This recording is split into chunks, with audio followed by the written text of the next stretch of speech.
The following is a Tony Lasano podcast, an Opie show on the Radio Misfits Podcast Network. This is Free Kicks. So, Adam, have you been watching the African Cup at all? I've seen bits and pieces, obviously watched a little bit more of the final. Yeah. Well, let's play the moment in the final that actually decided it. And here's a man who's got all the mental strength in the world. Maybe lost a yard or two of pace, Sadio Mane, but he inspires an attack. Senegal thrust forward. Popke! Sensational! Stellar! Supreme Senegal! Maybe in extra time they've produced the moment. They had.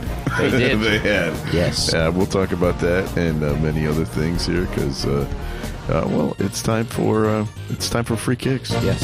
And now, Free Kicks. Free Kicks with Illinois Youth Soccer Association's Director of Coaching, Adam Howarth, and Rick Kemper. So that was defeating Morocco. Yes, that's right. Senegal beat Morocco in the final. And the reason why, I mean, it was a game for the ages, not so much because of what happened on the pitch. Yeah. But towards the end of regulation time, there was a foul in the box. Yeah. And I've seen the replay. It was a little sketchy. Yep. Refereeing, not that great in Africa, let's be honest. Right. And they called a penalty kick. And they were so upset, Senegal was so upset, that the whole team marched off the field. Why wouldn't you? Of course you would. The coach called them off the field. It was the coach. They called them off the field. They went into the locker room. And for 10 minutes, the other team just stood out there. Morocco just stood out there. Now, apparently in the locker room, Sadio Mane convinced everybody, the voice of reason, yes, that this is ridiculous. You're making the whole country look bad. You know, really. They're not going to take Africa seriously if we keep doing this. And they went back upstairs into the field, and the Moroccan took the penalty kick and missed it. Yeah, awfully too. It was terrible. The worst Panenka you'll ever see. Yes. What's his name? Was the keeper for Senegal? Edward Mendy. Yeah, who was former Chelsea. With Chelsea. Yeah. But anyway, so it all paid off. They came back and just scored that goal that we were just playing for you. Yeah. Very weird. All right, so all the African players are coming back now. Yes, that's right. I think our man, he's coming back to Liverpool, so Mo Salah is already in Marseille, ready for the Champions League game. By the time this airs, people will have found out how he did. Yeah, exactly. If he even played. But so that was one weird story. The other weird story, and this just hit the wires this morning. Major League Soccer coach Adrian Heath. Now, do you remember him as a player? I do, actually. I remember him very well. Played for Everton. Yeah. Back in the 80s, early 90s. This was right before the Premier League, and actually Everton were a very, very successful team back then. Right. Andy Gray and Sheedy, a couple of other players. Yeah, really solid team. Yeah, he's about my age. He also managed, as Major League Soccer here. He managed Orlando City and Minnesota United. Right. And then he got a call asking him to come to Morocco to be interviewed for a job there, which, who would question that, right? It seems like a totally normal story. Yeah. Unfortunately, this was like a kidnapping plot. He got there, they kidnapped him, they took him to an apartment, and they threatened him with a knife, and they ordered him to transfer 6 figures to the guys that had just kidnapped him. Yeah, amazing. Very weird story. Anyway, what happened was his wife realized something was wrong. They tracked him through his WhatsApp message system. So think about that. If you got WhatsApp, they can track you through that. They found him, and they got him out of there, and he was there for 3 days. Yeah, that's right. Yeah, communicating that, and that's exactly it. They found him through his phone. That's how they was able to get him. Yeah, exactly. So it has a happy ending. Plus, I think his son knew somebody in the FBI. Correct. So that was kind of part of it, too. That helped kind of expedite everything. Yeah, my guess is it was the FBI who figured it out, not the wife. But, Sure. whatever. You never know. You never know. My wife's pretty smart. She could have figured something like that out. But what a crazy story. Unbelievable. Yeah. So, all right, let's get back to the Premier League here. Yeah, Transfer window is open. Yes, and there have been a few big transfers. Why don't you talk to us about some of those? Yeah, I think the big ones. I mean, Man City's been very busy in the market. Obviously, they just signed Mark Gahey. Yep, which was a big one for 20 million. I think that's a steal. It is an absolute steal. It is. And then also they signed Semenyo that we spoke about from Bournemouth. I think that's a big one. And then you've. By the way, how did they get Gahey for so little? I think part of it is the age, because there's really no sell on, right? So I think part of that is they're not going to be able to get any extra money. So there's always a sell on feature to it. Okay. So if Man City sells him on later on, Crystal Palace sometimes will get a little bit of that, and really they're probably not going to get much for him afterwards. This is going to be his last club. Because I saw that he's in his mid-30s. When Crystal Palace bought him, they bought him for $18 million. Yeah, exactly. So they really haven't made anything. I mean, really. And realistically, they could have probably held out for maybe 30, 40, possibly. Again, I don't know. I mean, he was at the end of his contract. Right. And he was going to be a free agent. Okay, so that's why. So it was like... They were going to get nothing. Either get nothing or 20 million. So, okay. It's only 20 million. We talk about it like it's nothing, but it's still a good chunk change. Exactly. But, so that's a big one. And then you mentioned about the Aston Villa, which I was a bit surprised about. So I was, maybe you could mention what that was. It was just a rumor. I don't think it's officially happened yet. But Tammy Abraham, who was a Chelsea player. That's right. Supposedly was coming to Villa. Yeah. Which is odd, because he was a Chelsea guy. Does Chelsea still own him? No. He's been traded out. So he was at I think the last club he was at was Roma, if I remember. And then they just sent Daniel Marlon to Roma from Villa, which was surprising because I thought he was doing okay. He was scoring a few goals here and there. Maybe our resident Aston Villa expert needs to call in and let us know what's going on there. Exactly. But that was I was a bit surprised on that one. So but that is not official yet. I think that's I think it's they're fine tuning it. Pure rumor at this point. Yeah. But so we'll see how that goes, and then Pascal Gross, right? So he's back to Brighton from Borussia Dortmund, right? So I think he had some serious injuries there for a while, and then he's come back. He's a crowd favorite in Brighton. Yeah, definitely. And he's an older player. He played at Brighton for years. Yes, yeah. And never really made it to the German national team. I mean, it was one of those odd stories. Yeah, a bit surprising, that one. Yeah, I'd agree with you. I thought he was always a player that could have probably helped the German team in some way. I think so. If full crew can play, he can certainly play. It's funny. This is obviously a World Cup year. Yeah, so we'll be talking about national teams a lot. But I've obviously followed the German national team my whole life. I lived in Germany, and we always had a great defense. Yeah. And now they're known for like a freewheeling style of play where they leave themselves open, and it is really disorienting to watch. It's really disorienting. I mean, they're trying to make it the beautiful game, but they're Germans. Yeah, that's true. They got to remember that. Yeah, you build from the back. That's fellas. Exactly Come on, you build right. from the back. Come on. Yeah. So, is there anybody else? I guess between now and and our next show, there'll probably we'll find be a few out. other names. And I think we mentioned the big one. Spurs signed Conor Gallagher, right, from Atletico Madrid. So that was the big one. And then there might be a few people going out on loan. So there'll probably be some changes here in the next, really next week, because really 10 days left, right? It's basically what we've got. So, but I have a feeling nothing of significance. I don't think so. I think like the big one was Semenyo. Obviously, that was a big one. Yeah, Gahey's going to help them. Right, and they both, of course, go to Man City. Yeah, exactly. And they need some help. Actually, that's true. They just lost. We'll talk about the Champions League next week. But they lost to a Norway team yesterday. Bodo Glimt. Oh my God, 8,000 people in the stadium. Craziness. All right. Well, let's talk about what's happening on the pitch in the Premier League. Yeah. This past weekend. Very odd weekend. Yeah, it was. The top 4 teams all lost or didn't win. Let's put it that way. Mm-hmm. Arsenal had a draw, 0-0.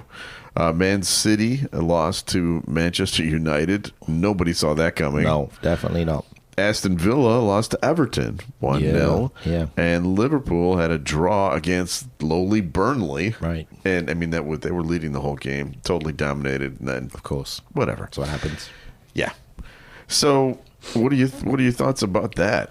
Well, I think the big one, the Man United fans have come out, right? So they're all excited. Big result for them against Manchester City, 2-0. And to be fair, they look quite good. They did. They outplayed Manchester City, hit the crossbar a couple of times, and had a few goals disallowed. So they were worthy of winning. There was no question. Yeah. Michael Carrick, maybe he'll never lose. Exactly. So, now we get back to this whole idea they're already talking about. This was just an interim, and then they're going to look for a new manager. Well, what if he wins every game? Are they going to keep him on? It sounds like an Ole Gunnar Solskjaer situation. That, yeah. So I think great result for Man United.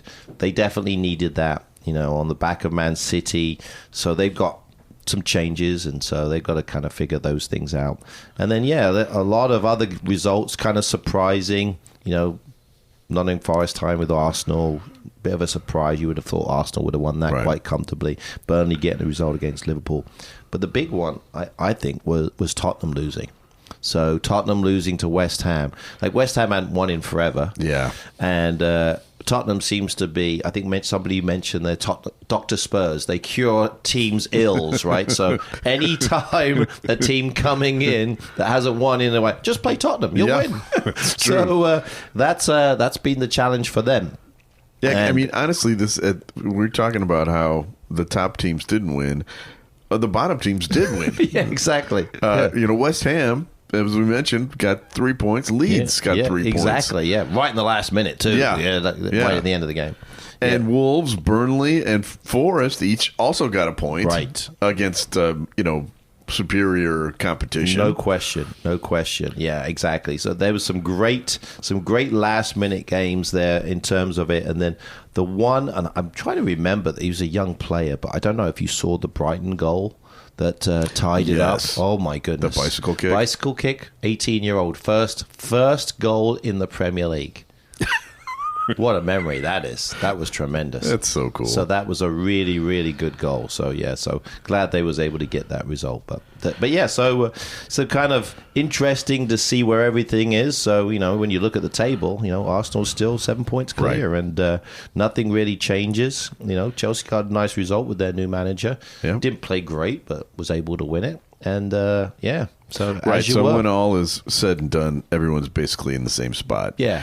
But I will say this. Arsenal's having a hard time scoring goals. Yes. Now, they had a good day yesterday in the Champions League, but when they don't get set pieces, when they don't score on set pieces, they don't score. Yeah, I agree. So they're in trouble as far as that. But at this point, I'd rather be them than anybody else. Because they're still up by, 6 points, 5 points? Arsenal? Yeah. Just 7 points. 7 points. Still 7 points. Right. Yes. And it's already at the end of January. It still looks good for them. Oh, yeah. Right. They're in a good place. No question. Got a little bit. And like I said, the other teams have been inconsistent. They haven't lost. That's the thing. They've lost a couple, but they haven't lost in a while. So a couple of draws in their last games. But yeah, and Liverpool has 4 draws in them, bro. So yeah, exactly. They're goners. Yeah. All right. So let's talk about the stat of the week. Okay. All right. This one is since we were talking about the transfer window, the most money any team has spent in a single January transfer window. Can you tell me who that was? Around when that? I'll tell you what year it was. 2023. So okay, it wasn't too far away. Yeah. It'd probably be a fair guess that it might be Chelsea. It is Chelsea. Of course it is. They spent £275 million or $333 million. It's not much, really. Yeah. Not much. In one January transfer window. Now, they did get some good players. That Enzo came in at that time, and he's been playing quite well, I think. He's been consistent, yeah. There were also some misses. Mudryk. Yep. He's coming back, though. Came back in a training. Served his year suspension. Okay. We'll see. Well, they spent £88 million on him. Yeah. Madueke, who's now with Arsenal. He's with Arsenal. Yeah. Mm-hmm. 29 million on him. Then the Gusto, who's still playing. Yeah, he's still playing. Yeah. That was a good signing. Yeah, for sure. 26 million. Mm-hmm. João Felix, 10 million. Yeah. But, so add them all up, that's what you get. Yeah. So, some good ones there. So, definitely some good players. Right. And, and they've obviously sold a bunch as well. Mm-hmm. Right. They got some money back from Madueke. I think it was more than 29 million. Yeah, exactly. Yeah, 40 million or so. Mm-hmm. Right. But Mudryk, that's a bad one. Yeah. We'll see if he comes back. And he's got a long way to go, for sure. All right. Free Kicks is brought to you by the Illinois Youth Soccer Association. Illinois Youth Soccer has been proudly serving the Illinois soccer community since 1975 and has a strong history of credibility. Illinois Youth Soccer is a non-profit corporation, official state association, and charter member of the U.S. Soccer Federation and charter member of U.S. Youth Soccer. Administers U.S. Soccer Federation coaching programs, the Olympic Development Program, and U.S. Soccer Federation referee programs. For more information, go to illinoisyouthsoccer.org. We got a little Chicago news. And now, the latest Chicago area soccer news. Soccer news. With Coach Adam. All right, let's hear it. Yeah, so I was lucky enough, we were just talking about it before air, was able to go down to Florida and work with some of our regional teams in our Olympic development program. Really exciting for the players. We actually had, from Illinois, 24 players represent the Midwest in all of the age groups, which is fantastic. And so the next step for them now is for some of those players to be selected to an ODP national team. So if they're part of the 18 players, those players will then either go to some events in Florida or even overseas, so like potentially Barcelona, Germany, whatever it may be. So they'll play some international games here in the spring. So really excited for them. Great event. As I was mentioning. So you're coaching them? So I coach, last year I actually coached one of the national teams, which was great. This year I'm not. I just coached the Midwest team. And our teams did very well. So we always have a hard time overall against the West.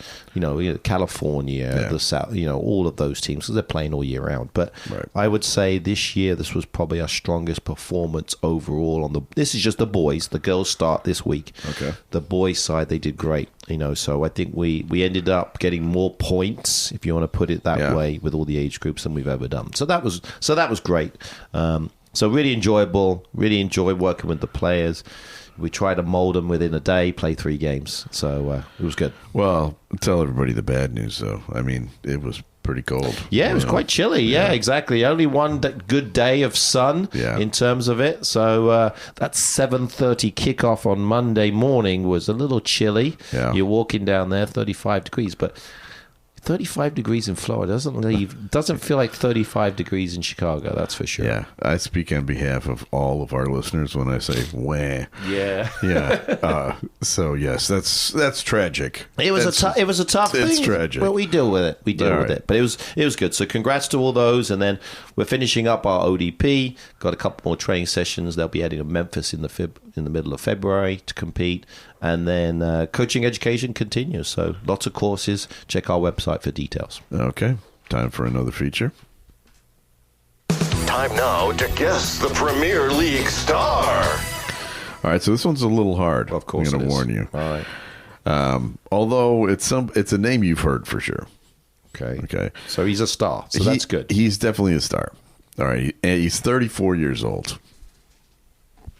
Now, we were talking about the transfer window, right? Yeah. At one time, he was the most expensive January transfer window purchase. That year was 2018, so it was a ways back. Okay. And the numbers at that time, I mean, compared to what they are now, it's really exploded. I get it. I read a stat this morning, 90% of all English teams at every level lost money this year. Yeah. 90%. I can see that. That's not good. As a businessman, I'd tell you that's not. You don't want to buy a club if you want to make money. That's for sure. They said the joke was the best way to make a big fortune, or a small fortune in English soccer is to start with a big fortune. Yes. All right. Anyway, this player, let's see, they unloaded an even more expensive player during the same window that year. So this club, they had a superstar that they got rid of for, at the time, the most expensive contract of all time, and it was to Barcelona. I'll tell you that. Oh, okay. All right. So would this team be Liverpool? Oh, wow. You got that already, yes. I was thinking, because I'm guessing back when you said that, gave me the clue. Is he still with Liverpool? He is. So we was talking about Coutinho. Coutinho is the player that they got rid of, yes. So now, when they go back to that player, it has to be the captain, the skipper, the man who holds everything together. Yes, Mr. Virgil van Dijk. That's very good. That's a good. There was almost no clues in there except for that one little tidbit. I'll take that one. All right. Yeah. Well, I'll tell you all the other stuff I learned. He played. He's played in 256 matches with them. He came from Southampton. Yeah, that's right. Played 67 matches with them. Not English. Played professionally in Scotland and Holland. Captain of the Dutch national team. Yeah, of course. And some say he's lost a step. Yeah, but I'd still rather have him than not. Yeah, I agree. He's still very good centre back. I mean, this is obviously going to be his last World Cup, I would think. I would think so. And he's 34. He's 34. He was at Celtic there for a while too. Yeah, he was. Good amount of players. Player of the year back in, I think it was right after 2018 or 2019 or so. So big man. Yes. I mean, when you see him, I went to see Liverpool live at Brentford. You see him in person, it's like he's twice the size of anybody else. He would look normal on a basketball court. Yes, he's 6'5", yes. right? So he would be in line with those basketball players. He would look out of place. That's exactly right. But on a football field, in fact, if he grew up in America, he probably would be a basketball player. Yeah, you know true. what I mean? That's true. How many Virgil van Dijks are out there right now roaming the streets of America that we could use? Maybe. That's what we need to find. All right. Time for my favorite part of the show. Now time for Adam's Weekend Soccer TV Tip. Well, some good games actually this week coming up. Good. So I'm looking forward to it. I think it's going to be... we talked about Tottenham. We kind of talked about them at the beginning, and this is the Dr. Spurs may be helping out Burnley, who hasn't won in a while. So they play Burnley. So that's an early game on Saturday, 9:00. So Thomas Frank is under pressure. Yeah, he's under immense pressure. They're going to fire him at halftime. That could possibly happen. Now they did win this week in the Champions League. So that was a huge result for them. And if they beat Burnley, maybe that holds them off. But I think the fans aren't happy, as a lot of people aren't happy. Yeah. So Saturday's going to be a big one to watch. But then I think it's great timing because Man United's back. They're back. So for me... one whole game. For one whole game. The Man United fans are coming out. Yeah. We're back. This is it. So Sunday, 10:30...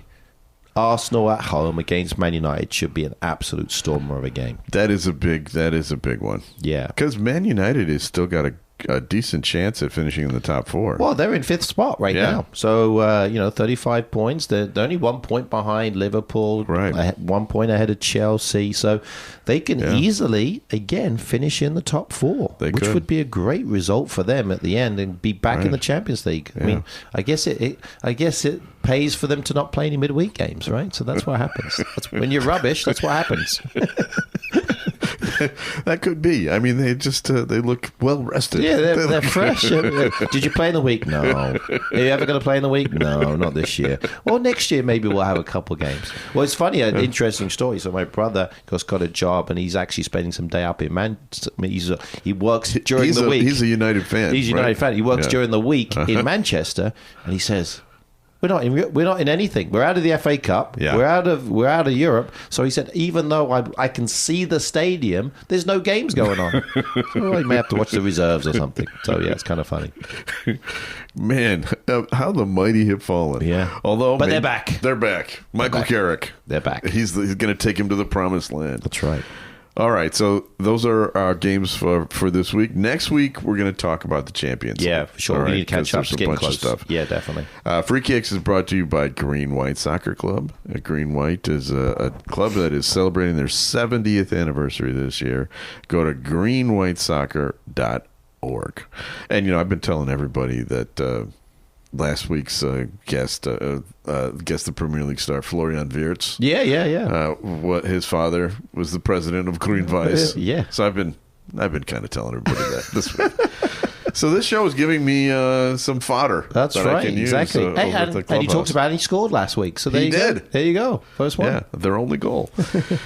All right, so we have people to thank. We need to thank our executive producer, Tony Lasano. Thank you, Tony. Thanks also to Ed Silla with the Radio Misfits Podcast Network. Great Talk Radio isn't dead. It just moved to a better place, radiomisfits.com. And we'll be back again. Are we going to be back again? Of course. Stay here? Yeah, of course. Okay. We'll be back again next week with, and we'll talk about the Champions League. Yeah, that's right. So we'll be back here next week with a brand new episode of Free Kicks. The proceeding was a presentation of the Radio Misfits Podcast Network. Find our other great shows on iTunes, Stitcher Radio, and at radiomisfits.com. Thank you. This has been a presentation of Opie Productions. Tony, can you shut up? I was telling my kids the other day that I never thought the 90s had a look, but you look at pictures of ourselves. Oh boy, the 90s really does have a look, doesn't it? If I would have known what was going to happen to my hair, I wouldn't have gone through the mullet years. Is that your final haircut, was the mullet? Yeah, well, the comb over, is that a haircut? That counts? Yeah, all right, well then no. But okay, that's good. It was the last official one. Did you ever have the mullet in the back and the bald on top at the same time? No, you mean the Joe Dirt? Yeah, no, I never went Joe Dirt. That would have been a great look. Listen to Minutia Men on Spotify, opishows.com, Amazon, or wherever you find podcasts. Just search for Radio Misfits.